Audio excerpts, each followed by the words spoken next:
Imanmu ada nggak padamu? Kalau iman itu sudah ada dan iman menjadi tempat kita bersandar dan berharap, maka iman itu menyelamatkan. Pengalaman hidup kita pasti banyak kalau Anda menambahkan dari kisah-kisah kesaksian hidup. Mari saudara terkasih, di masa-masa yang mendekat ini, sebagaimana diungkapkan dalam bacaan Mika, Mika berharap pada Tuhan, Mika merindu pada Tuhan. Kita pun dalam situasi sekarang ini berharap dan merindukan Tuhan. Song-songlah kedatangan Tuhan. Misterium Paskali itu menjadi kekuatan kita bahwa Yesus menebus dan menyelamatkan kita. Di tengah situasi-situasi ketegangan juga, antara perdamaian dunia yang juga sangat sensitif ini, kita hanya bisa menyampaikan doa sebagaimana Paus kita Fransiskus juga menyampaikan doa. Yuk tetap dengan iman kita berharap bahwa Allah adalah segala-galanya kepada kita. Allah adalah the ultimate concern. Ini satukan hati dalam perayaan syukur dan keselamatan ini. Bapak Ibu, saudara-saudara terkasih yang dicintai Tuhan. Sekali lagi firman Tuhan hari ini dihadapkan kepada kita mengenai sikap iman kita atas suatu situasi dan tantangan-tantangan kehidupan. Dan sekali lagi muara dari semua proses penyembuhan-penyembuhan, karya-karya yang dibuat oleh Tuhan Yesus, titik tolaknya adalah iman. Iman dirumuskan oleh James W. Fowler sebagai sebuah the ultimate concern. Sebuah titik kita bertumpu dan bersadar, dan pada saat itu kita memang mentok, tidak bisa apa-apa lagi selain percaya. The ultimate concern adalah sebuah cara kita berharap di mana Allah adalah satu-satunya tumpuan kehidupan kita.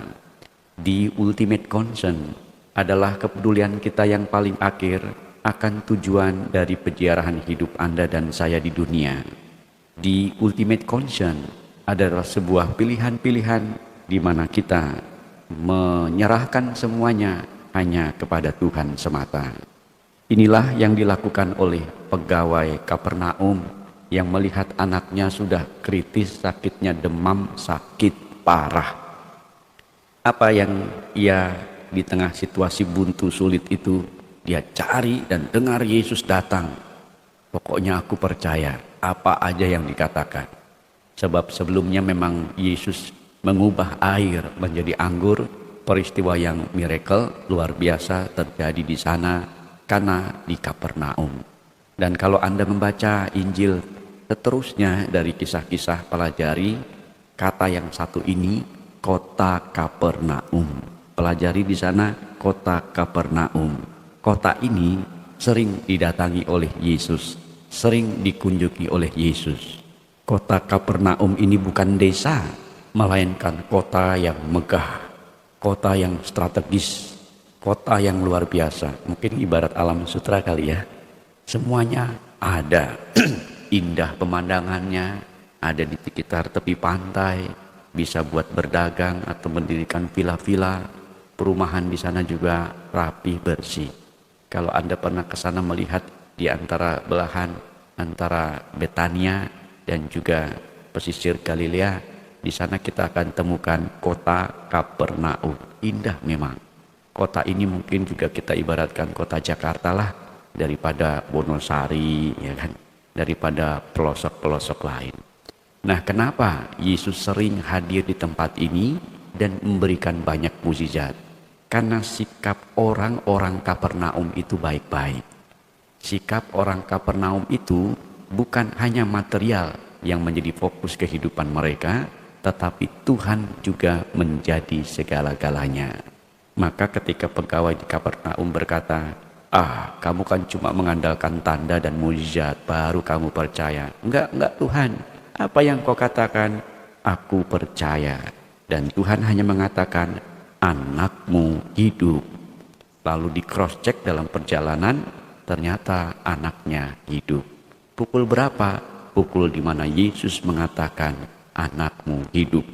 Yang menarik di sana, maka teringatlah ayah itu, pegawai Kapernaum, bahwa pada saat itulah Yesus berkata kepadanya, anakmu hidup.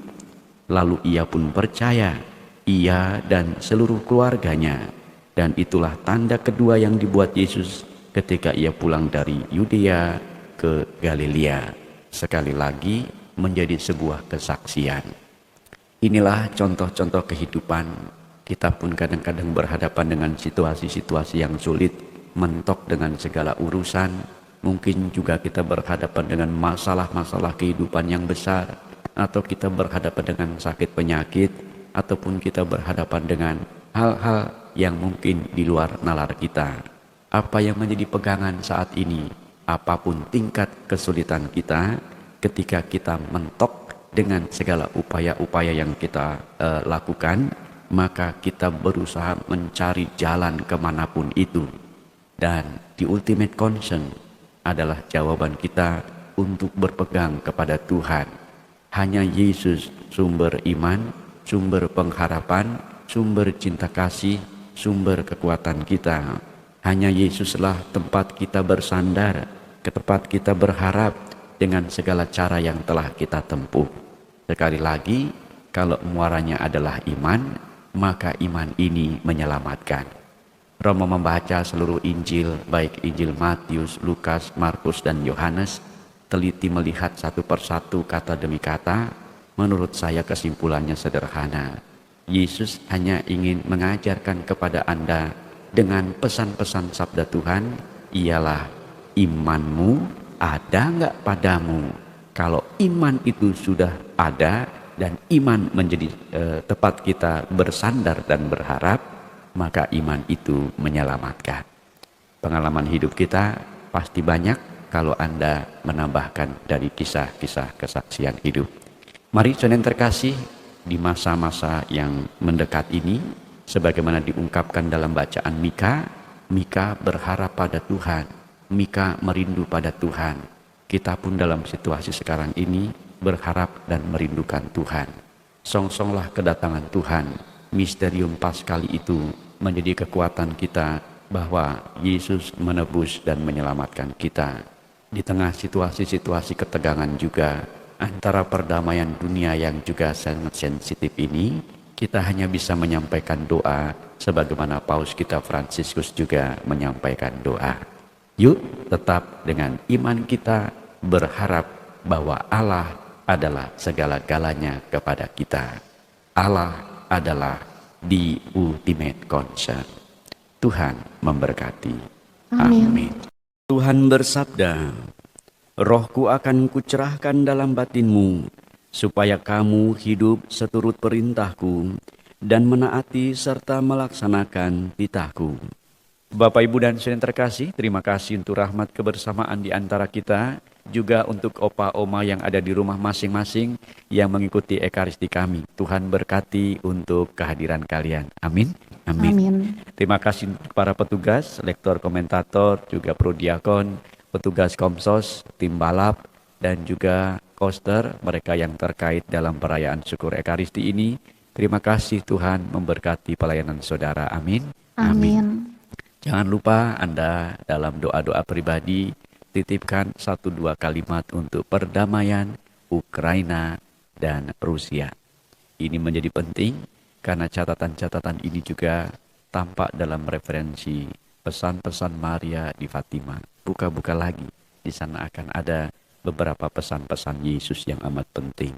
Buka juga hal-hal yang terkait dengan kerahiman ilahi Santa Faustina. Di situ juga sudah dipesankan beberapa catatan. Atau kalau Anda ingin membaca Wahyu bab 8 dan bab 9, juga bisa menjadi referensi untuk dunia kita saat-saat ini. Please, kita harus berdoa kencang. Karena kalau enggak, dalam waktu dekat, bahaya nuklir itu terjadi di hadapan kita. Yuk tetap terus berharap dengan iman ya. Dan jangan lupa tetap doakan pastor kepala kita, Romo Hadi Suryono. Semoga minggu-minggu ini bisa boleh pulang ya. Keadaannya sih sudah oke, hanya untuk tensi masih kadang-kadang naik atau turun. Kita doakan tetap stabil dan hari-hari ini hasil tes-tes terakhirnya baik. Baik, mari kita berdiri mohon berkat Tuhan.